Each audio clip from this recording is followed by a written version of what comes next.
vanilla white chocolate chip pudding cookies. Are we recording? Yes. Awesome. All right, guys.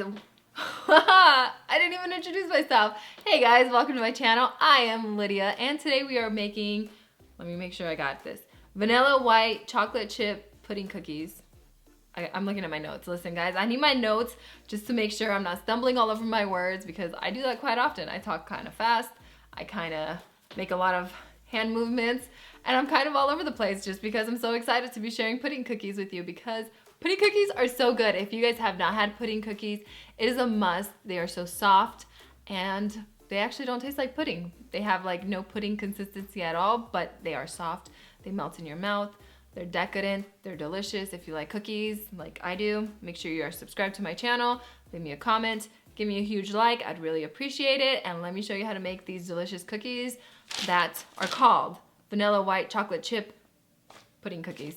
All right, let's get to it.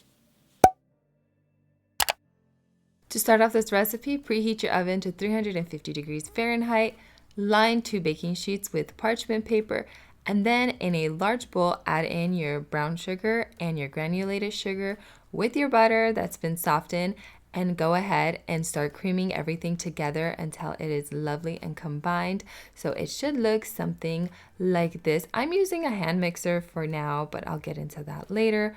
Once that is nice and creamed, add in your vanilla package. So this is instant vanilla pudding.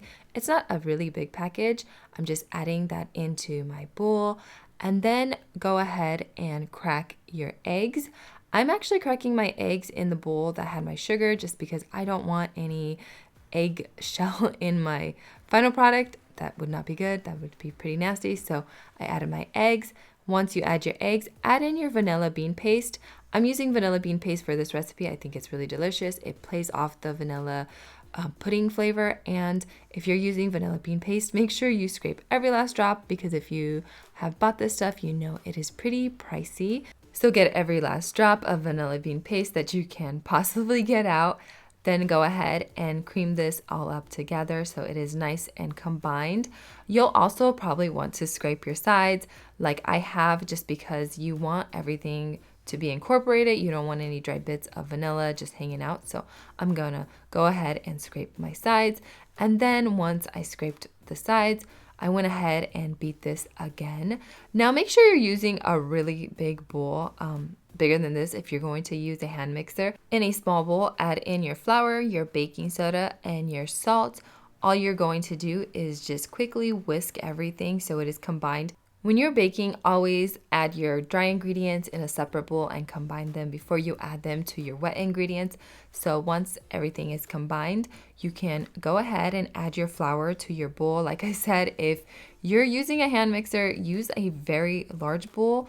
And to avoid any unnecessary mess or kitchen mishaps, add your flour to your wet ingredients and use a rubber spatula to combine most of the flour into the wet ingredients, just because if you go right away with your hand mixer, it'll make a mess, and totally trying to avoid this. So once most of your flour is incorporated into the butter mixture, turn on your hand mixer on low speed once you have everything combined, and go ahead and start mixing up everything. Now, I wish I would have used a standing mixer. Honestly, I would recommend a standing mixer for making this recipe just because it's easier. So once you are combining it, you'll see that it is like kind of crumbly and everything. It's okay. You're totally fine. Everything is going to work out. This is just because the hand mixer isn't as powerful as a standing mixer. And then once everything is nicely combined, kind of like this, try to avoid the next thing I'm about to do.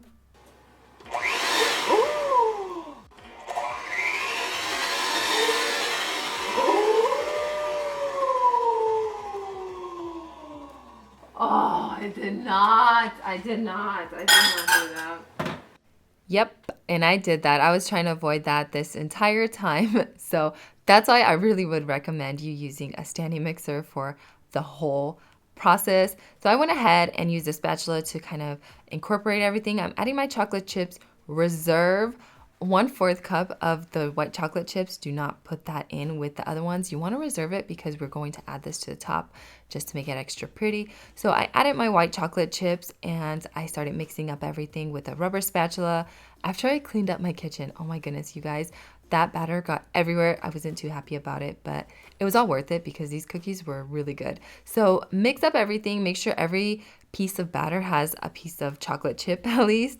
You don't want any cookies without any chocolate chips. Using a cookie scoop that is about 1.5 tablespoons, you want to start scooping up your cookies and placing them on your cooking sheets that you prepared with parchment paper. Make sure your oven is preheated. Now you are going to get a lot of cookies. I got around 40 cookies, I would say, and that is a lot. So if you are not planning to use all these cookies, what you can do is you can actually scoop up all the cookies that you're planning not to use and put them on a baking sheet and then freeze them in the freezer until they are completely frozen. And then on the outside of the Ziploc bag, write the temperature that the oven needs to be at to bake these cookies and the amount of time that is needed to bake the cookies. And once you are ready to bake them, just make sure your cookies are completely thawed out and you can bake them and have fresh cookies on hand, which is always awesome. So that is a quick tip if you don't want to use all of this cookie dough batter, which is pretty good. And resist the urge to snack on any of this because there is raw cookies and you don't want that. So I went ahead and flattened my first batch. You don't actually have to do this. I'll show you what the next batch looks like because the next batch I actually didn't flatten the tops. So if you're in a hurry and you don't feel like flattening the tops, not to worry, you do not have to do this step. Once I was done, I went ahead and baked these. Bake your cookies for around 12 to 14 minutes or until they're slightly golden brown on the top. You don't want to go over that. You still want chewiness. So once they come out of the oven, as you can see, they're still pretty like blah, boring. So what I did with the remainder of the white chocolate chips, I went ahead and pressed them onto my cookies. Now do this right away when your cookies are still hot, like straight away when they come out of the oven. Do it. Be careful not to burn yourself. You should be fine. You shouldn't really burn yourself. And I just pressed around 2 to 3 of these chocolate chips onto my cookies. They should stick, no problem. I also thought I should mention that I'm not viciously pressing the white chocolate chips into the cookies. I'm just gently pressing them into the cookies, but that one didn't want to stick, so you might have to use a little bit of, manpower to get it to stick. I feel like homemade cookies are one of the most underrated desserts ever of all times. I think that people should give cookies more recognition because they're so good, especially when they're homemade, not store-bought cookies. Those don't even compare. So this is what my flat cookies look like. They look pretty basic and pretty delicious if you ask me. I really like the way the white chocolate chips stand on top of them. And next, I'm going to show you, this is the rounded ones that I did not press down with a spoon. So they're just slightly domed on top. Not much of a difference from the flat ones. So if you don't want to flatten them, this is kind of what they'll look like. I'm just pressing the white chocolate chips onto these cookies. Also, I do like these ones because they're a little bit more rounded, but it doesn't really matter. I think they'll look really good either way. Once you are finished pressing the white chocolate chips onto the cookies, make sure you transfer your cookies to a cooling rack to cool completely. Then you can devour your cookies. I think homemade cookies are just overlooked. They're so simple and good, and a good basic recipe is always in need. And am I the only one that has little patience and wants to eat their cookies before they're completely cooled off?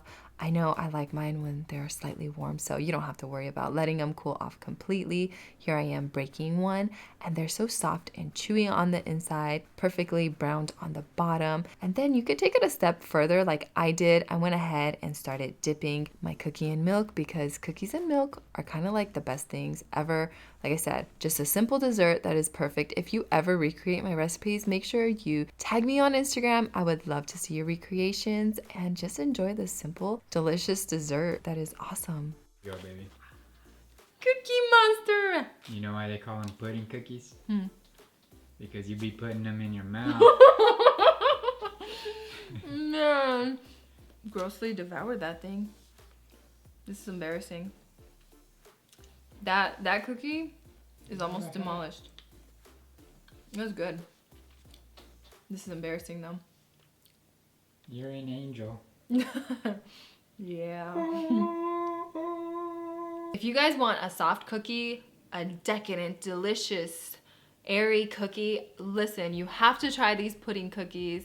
I'm gonna have to look at my notes again. My vanilla white chocolate chip pudding cookies. I think I said it right because there's just too many things going on with this cookie. But definitely give it a try if you guys like macadamia nuts. Add those to these cookies. I think that would be so good. I didn't do that because I didn't think about it until I was making them. And if you guys think there's too many chocolate chips, take some out, I guess, or add more. You can also switch it up, do what you like, make this recipe your own, because that didn't make sense, because that's what baking is all about. So just make everything your own. Make sure you guys are subscribed to my channel. Thanks for watching, and check out my other videos, and I'll see you guys next time. See ya. Babe, did you like the cookies? I love them. They're Awesome. really good. Okay. I'll see you guys next time. Delicioso. Wait, I gotta end. Okay, bye. See ya.